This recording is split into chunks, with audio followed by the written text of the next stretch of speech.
Donc si on ne prive personne, on va commencer l'intervention, l'allocution politique avec Selma et moi-même.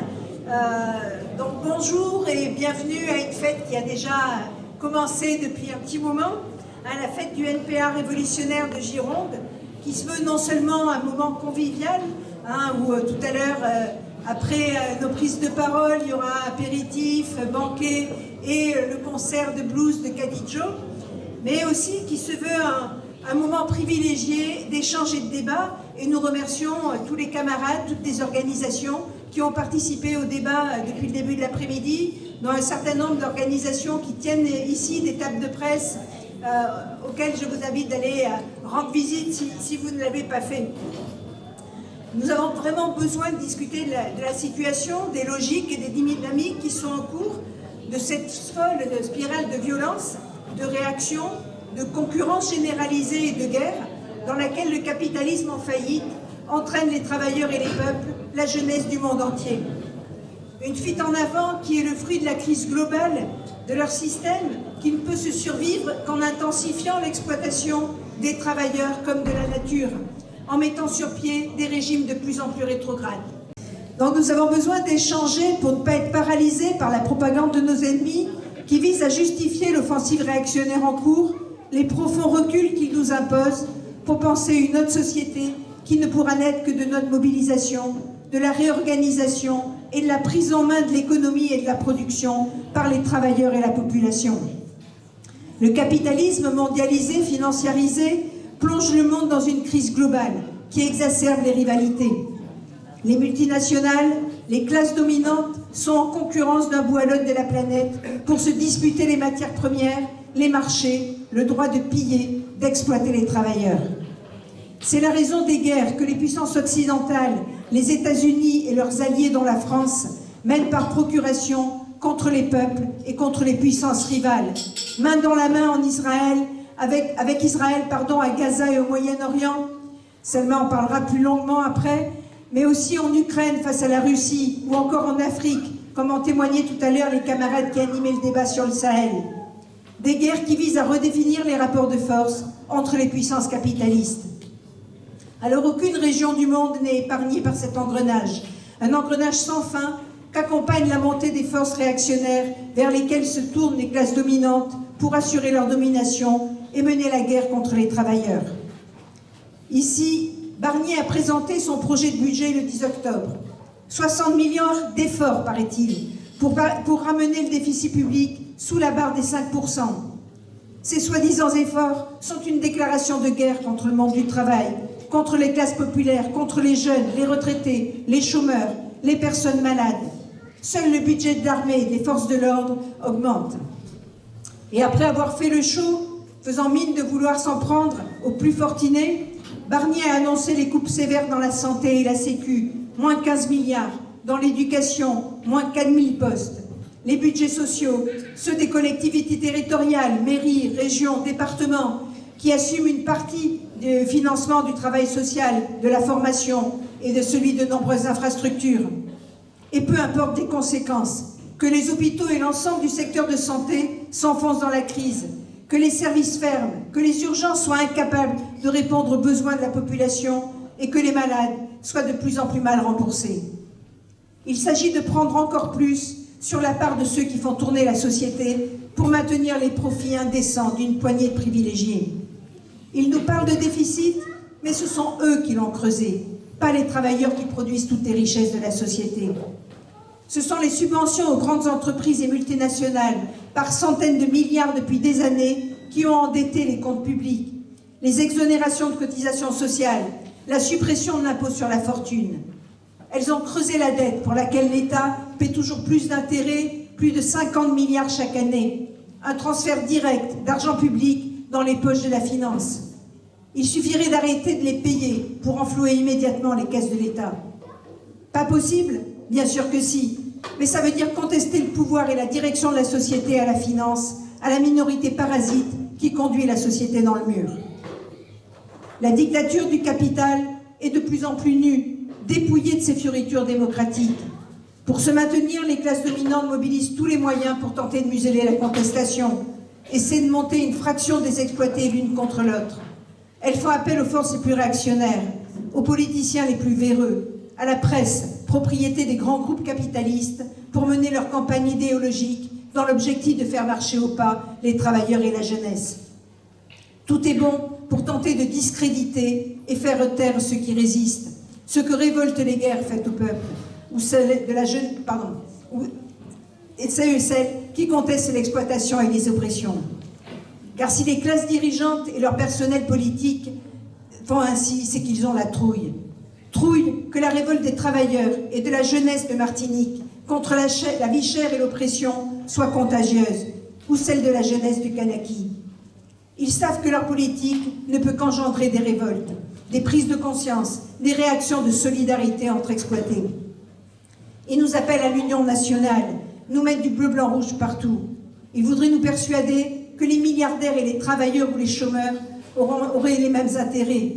Ils instrumentalisent les préjugés patriotiques, le chauvinisme, étalent leur racisme et cherchent à diviser travailleurs français, travailleurs immigrés, immigrés régularisés et immigrés sans papier.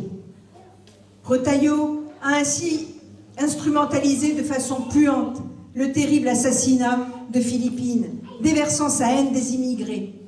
Une nouvelle loi immigration est annoncée qui piétinera encore davantage les libertés les plus fondamentales. Un an à peine après celle de Darmanin, qui est passée in extremis, cadeau de départ du gouvernement démissionnaire Attal. Et peu importe que les dispositions les plus réactionnaires introduites par les amendements des Républicains aient été censurées par le Conseil constitutionnel.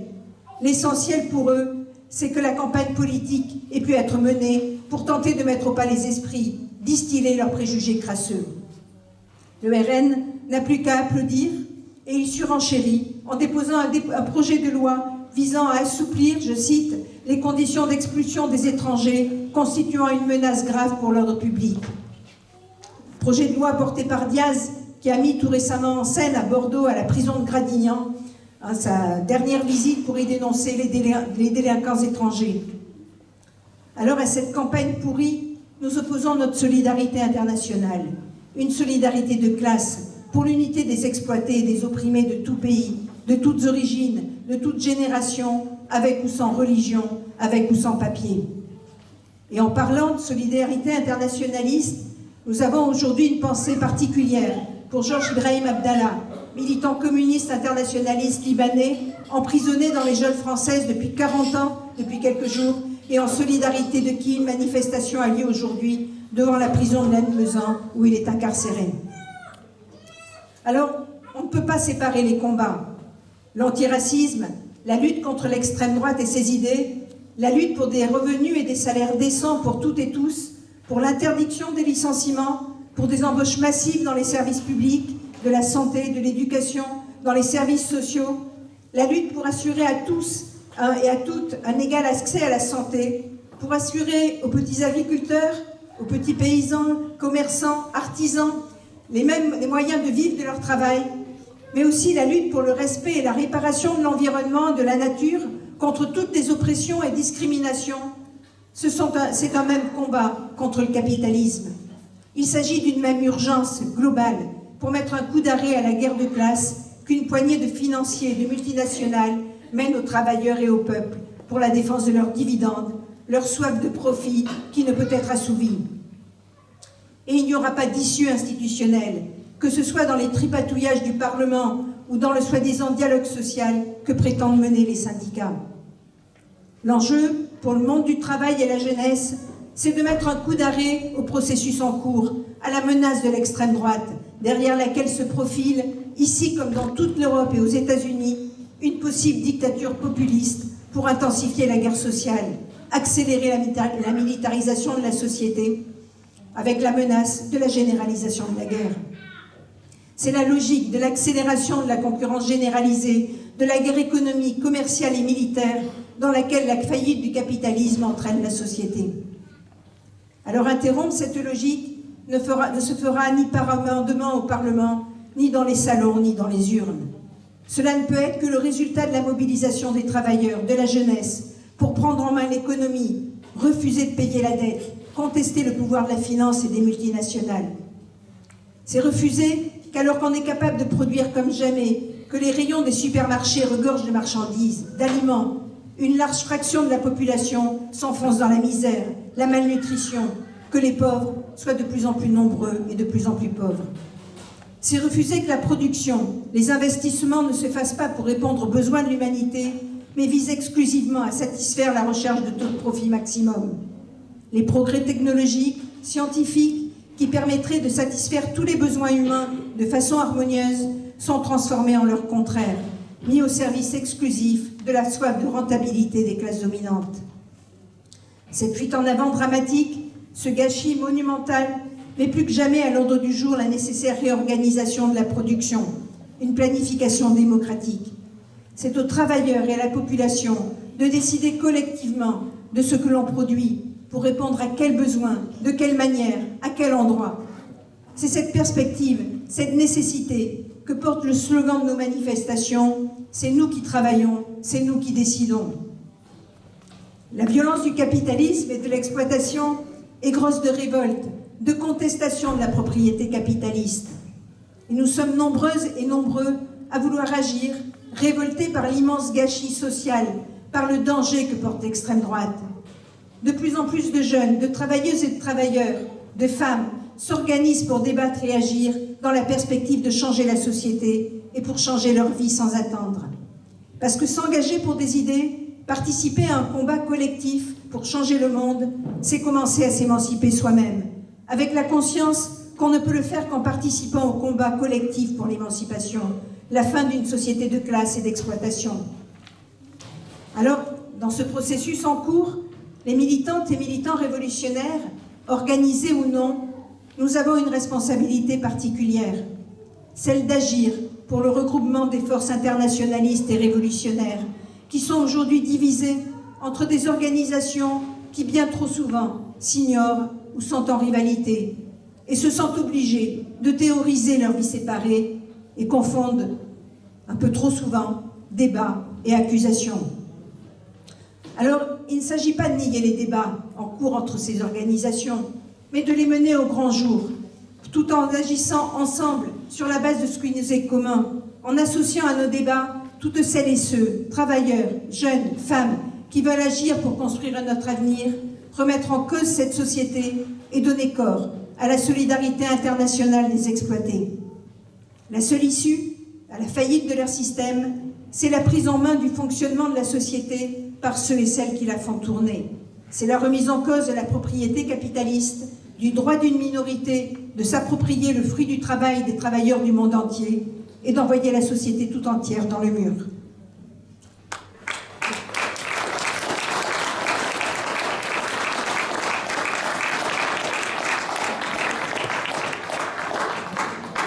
Et je passe la parole à Selma pour la deuxième partie. Bonsoir. Isabelle, elle l'a bien dit, hein, c'est vrai que le cœur de notre combat, c'est la loi du profit. C'est bien ce système capitaliste qui s'est développé sur l'accaparement des richesses par une petite minorité, la bourgeoisie, par tous les moyens, y compris les plus violents, les expropriations, la colonisation aussi. Et si je parle de colonisation, c'est parce que c'est pas qu'un chapitre à l'école, c'est pas qu'un vestige du passé. Et récemment, je pense que tout le monde ici a entendu, j'imagine, Retailleau à ce sujet. Si jamais vous n'avez pas eu ce plaisir, je vous répète quand même ce qu'il a dit. Il a dit la colonisation, c'est bien entendu des heures qui ont été noires, mais c'est aussi des heures qui ont été belles, avec des mains tendues. Alors on se demande main tendue de qui, main tendue vers qui, main tendue à quoi, mais cherchez pas, il n'y a pas de suite, parce que c'est des mains tendues et la suite c'est etc. Et puis ensuite il passe à autre chose. Et dans la même interview, il continue en disant qu'il ne veut pas voir son pays reculer en Afrique. Et franchement, si ça, c'est pas déjà une preuve que pour l'État français, le temps des colonies, il n'est pas tout à fait encore fini, je ne sais pas comment on peut appeler ça. Alors il dit aussi qu'il en a marre de la repentance. Mais en fait, c'est pas de la repentance qu'on veut, ni de pardon symbolique, parce que la colonisation, elle a encore des traces bien réelles, elle a encore des traces en Kanaki, une loi pour favoriser les caldoches, la répression en réponse, des emprisonnements qui sont même des déportations à 17 000 km de chez eux pour des militants indépendantistes, dont certains sont d'ailleurs enfermés dans la même prison que Georges Ibrahim Abdallah. Les traces de la colonisation, on les voit aussi en Martinique, où c'est 5 familles béquées, donc descendants des esclavagistes, qui possèdent toute la chaîne d'importation et qui décident de ces marges incroyables contre lesquelles ils se battent aujourd'hui, parce qu'ils ont décidé, comme en 2009, les Martiniquais, de relever la tête et de ne pas se laisser faire. Et le collectif qui organise là le RP PAC, il a même refusé les 20% de baisse qui ont été proposés par le gouvernement parce qu'il considérait que c'était pas assez, et ils ont raison. La vie chère contre laquelle les Martiniquais se mobilisent en ce moment même, c'est la même qu'on subit ici, même si de façon moins violente. C'est l'inflation, c'est les loyers qui sont trop chers, c'est les salaires qui sont trop bas, et c'est le même État français qui fait toujours payer la note aux travailleurs. C'est aussi le même État qui a envoyé ses CRS en Kanaki, en Martinique et à Nanterre. Et c'est aussi le même État qui jetait les Algériens dans la Seine, qui manifestaient pour leur indépendance il y a 60 ans. Alors franchement, la repentance de Retailleau et de son gouvernement de droite extrême et d'extrême droite, on s'en passera. Et comme celles et ceux qui ont lutté avant nous et ceux qui continuent de lutter aujourd'hui, on ira chercher nous-mêmes tout ce qui est à nous contre ce système capitaliste. Alors dans la thématique des projets coloniaux actuels, il y a aussi bien sûr le projet de l'État d'Israël, pour une Israël de la mer au Jourdain, qui continue depuis 1 an sa guerre génocidaire à Gaza. On en est à plus de 40 000 morts, on en est à des centaines de milliers de blessés et autant de disparus. C'est des infrastructures qui sont complètement détruites, des écoles, des hôpitaux, et tout ça au nom d'une guerre au terrorisme, la même par ailleurs que Bush avait menée en Irak en 2003, en laissant derrière lui un État complètement détruit et entre 150 000 et 1 million de morts. Un terrain fertile en fait au développement justement des idées les plus réactionnaires et obscurantistes. Alors oui, Israël y mène une guerre coloniale et il veut régler en fait une bonne fois pour toutes le problème que lui pose la Palestine.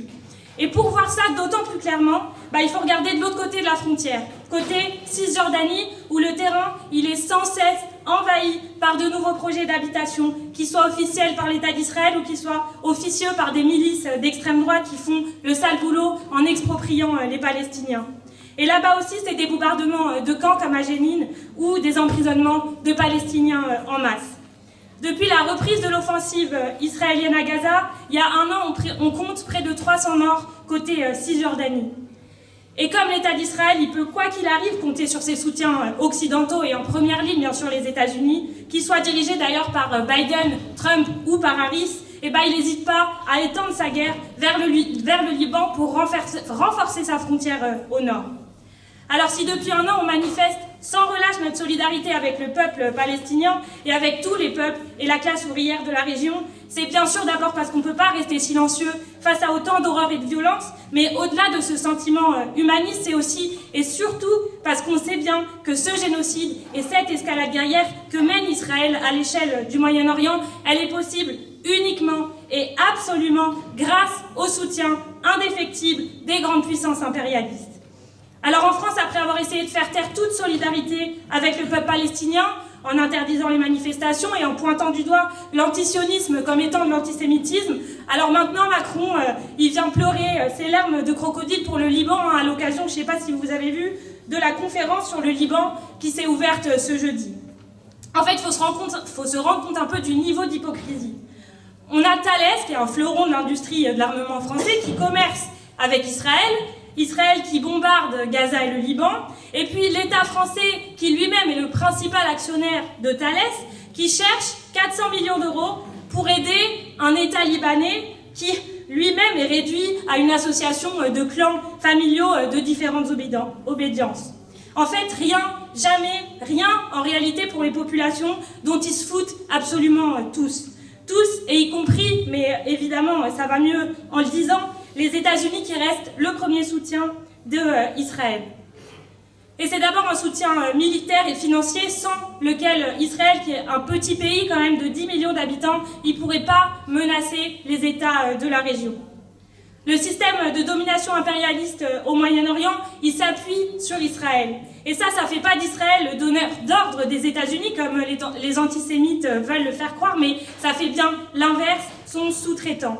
Et ce choix de l'État israélien, il implique qu'Israël, c'est avant tout une caserne, une base militaire au service des intérêts américains.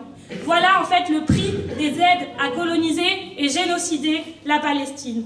Alors non, un peuple qui en opprime un autre n'est pas un peuple libre, et les Israéliens, ils peuvent peut-être se voir comme des privilégiés parce qu'ils sont en moyenne plus riches que les populations de ce Moyen-Orient pauvre, mais en réalité, ces classes populaires israéliennes qui gâchent déjà 3 ans de leur jeunesse dans une armée génocidaire, ils ont en réalité pas d'intérêt commun avec la bourgeoisie sioniste qui ne doit elle-même son existence qu'à la promesse d'enrôler sa population dans des guerres sans fin de l'impérialisme. Mais l'impérialisme, il ne s'appuie pas que sur Israël. Les États-Unis, ils financent à la même hauteur l'Égypte, par exemple, et par le biais du commerce du pétrole, ils financent aussi l'Arabie Saoudite. Alors, la petite Jordanie, elle déploie des missiles anti-aériens sur son sol qui ont fait partie du bouclier pour intercepter les tirs iraniens et protéger Israël. Les États arabes, eux, ils ont tous ou presque banalisé leur relation avec Israël, et en devenant muets depuis 1 an, ils sont aussi devenus les soutiens passifs de cette guerre en cours. Pourquoi ? Mais parce qu'il en va de leur place dans le réseau d'alliances tissé par l'impérialisme, qui est une garantie pour les bourgeoisies arabes de pouvoir manger les miettes du gâteau capitaliste. Alors la guerre de Netanyahou, elle prend aujourd'hui une dimension régionale. Et il ne peut pas coloniser la Palestine sans déclarer la guerre à tous les peuples de la région. Et ce n'est pas le simple colonialisme d'un petit État qu'on doit combattre, mais c'est bien un système impérialiste tout entier, le stade suprême du capitalisme. Un système impérialiste qu'on doit combattre d'autant plus au vu de la situation actuelle qui est celle d'une montée des tensions entre ces grandes puissances. On en est à 2 ans et demi de guerre d'annexion de la Russie contre l'Ukraine. Une guerre dont la récente actualité, c'est d'un côté l'invasion par des troupes ukrainiennes d'une région de la Russie, certes, pour tenter de contrer, mais sans grand succès, l'avancée des troupes russes dans le Donbass, et de l'autre, celle de la présence éventuelle, bien que possible, de soldats nord-coréens sur ce front contre l'Ukraine. Alors, soldats nord-coréens peut-être, mais ce qui est sûr, c'est bien le soutien et l'implication des États-Unis et de tous leurs alliés, dont la France ou l'Allemagne du côté de l'Ukraine. Et les États-Unis, s'ils ne font pas directement la guerre à la Russie et qu'ils ne le souhaitent pas, ils ont beaucoup à gagner en vente de gaz, en vente d'armes, en vente de nucléaire et en présence politique renforcée sur le terrain européen. Et on continue de dire troupes russes hors d'Ukraine, mais bien évidemment aussi troupes de l'OTAN hors de l'Europe de l'Est et hors de tous les territoires où elle prétend gendarmer le monde. Mais on est communiste révolutionnaire et on ne choisira pas le camp de telle ou telle velléité impérialiste, parce qu'elle s'exprime à chaque fois contre les peuples et contre les travailleurs.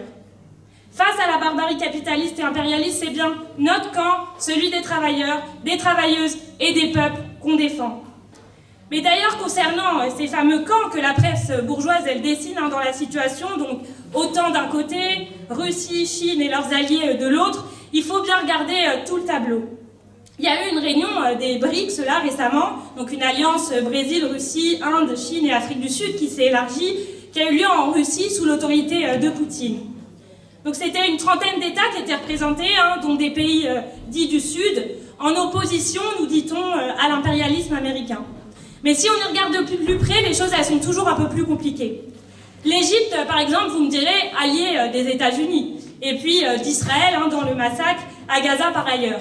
Mais son leader, le dictateur Al-Sisi, il était bien cette semaine au sommet des BRICS à Kazan.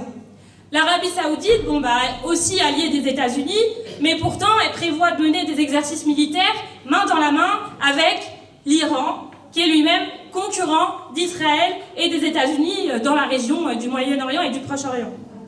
La Turquie, vous me direz, c'est facile, elle est membre de l'OTAN, donc elle participe à armer l'Ukraine, mais pas sans aller non plus serrer la main à Poutine au sommet des BRICS.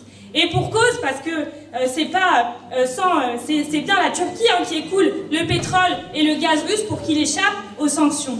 Et dans le même temps, la Turquie, elle prend les 1 milliard d'euros en 10 ans à l'Union européenne qui lui sous-traite les camps de concentration de migrants asiatiques. Et puis on peut aussi en remettre une couche bien sûr sur les États-Unis parce qu'on n'en a jamais fini, dont le soutien à l'Ukraine lui permet en réalité d'affaiblir son concurrent en hydrocarbures, la Russie, pour mieux vendre à l'Allemagne et à la France son propre gaz. Alors, à qui on s'en remet dans tout ça? Oui, les grandes puissances impérialistes, les États-Unis, la France, la Chine, la Russie, l'Angleterre, l'Allemagne, elles se font la guerre entre elles et aux puissances émergentes. Une guerre économique qui vire par endroits à la guerre tout court. Et la guerre, c'est que la continuation de la politique et des concurrences économiques par d'autres moyens. C'est la logique de leur système capitaliste. Mais quoi qu'il arrive, ces puissances, elles se mettent toujours d'accord pour écraser les peuples, et là aussi, économiquement, militairement, ou les deux en même temps.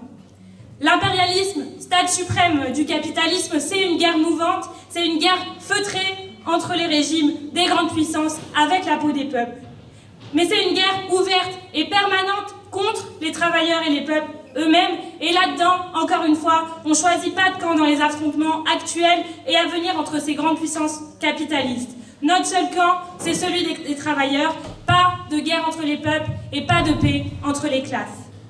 S'il faut choisir un camp, alors on choisit celui des ouvriers et des étudiants au Bangladesh cet été, celui des ouvriers, des ouvrières et de la jeunesse iranienne dans le mouvement Femmes, Vie, Liberté en 2022, ou celui des travailleurs et des travailleuses libanaises contre la vie chère pour la fin du système confessionnel en 2019 et 2020.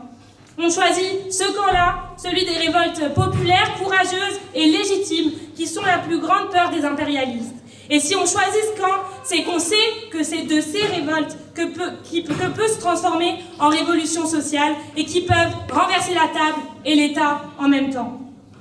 Et c'est pour que ces révoltes-là se transforment en révolution sociale qu'on milite au quotidien et qu'on construit des organisations révolutionnaires, un parti révolutionnaire qui affirme sans détour que les travailleurs doivent prendre le pouvoir, renverser le capitalisme et l'ordre impérialiste qui lui est associé. Et c'est pour ça qu'ici, à notre échelle, on milite à chaque fois que c'est possible pour que les révolutionnaires puissent s'exprimer ensemble et d'une seule voix. Et c'est pour ça qu'on défend ce pôle des révolutionnaires, ici comme à l'international. Et ce qu'on dit là, c'est pas que des mots. C'est une lutte concrète à organiser contre notre propre impérialisme. Depuis l'extension de la lutte des Martiniquais contre la vie chère, jusqu'à la solidarité au peuple palestinien, en passant par la lutte contre toutes les lois immigration que le gouvernement a déjà fait ou prépare, et pour l'unité de notre classe. Alors oui, il y a du boulot, vous me direz, mais comme je le dis souvent à mes collègues, il n'y a pas de raccourci, et surtout, depuis que le capitalisme existe, il n'y a que dans les luttes que les travailleurs ont pu exprimer leur intérêt de classe et arracher des victoires. Alors il faut qu'on se prépare pour les prochaines luttes.